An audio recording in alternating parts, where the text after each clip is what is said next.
My HR department told me I had to work on my day off, so I made them pay me $200 for a single text message. They tried to write me up for it, but then they realized I had them backed into a legal corner.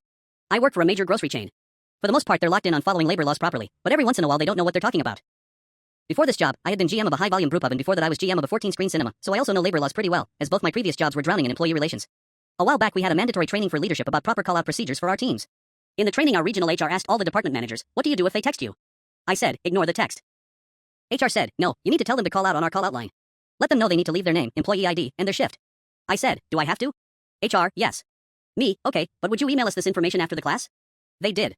About 3 months later I had a new employee somehow get my phone number, which bothered me, but that's another story, and text me that they couldn't make it in the next day. I text back. Call the call-out line. Leave your name, employee ID, and shift. The next day when I was at work I put in a timekeeper request for an hour of labor. This also happened on a Wednesday in a week where Wednesday was my only day off. Where I live, if you work even a single minute off the clock, the company is obligated to pay you for that hour.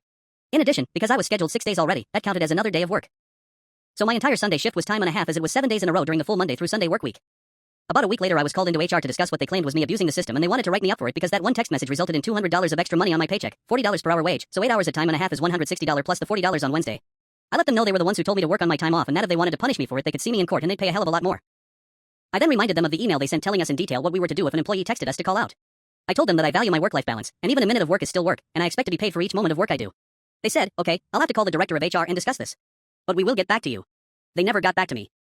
But my paycheck was straight for the period and a week later they sent out a follow-up email telling leadership to let their teams know they weren't to text the managers off the clock, and that if an issue arose they could call the store and the store could decide if it was important enough to contact us on our days off. My time is my time, and I'm getting paid for it. Thankfully, for them at least, they never tried to retaliate over it.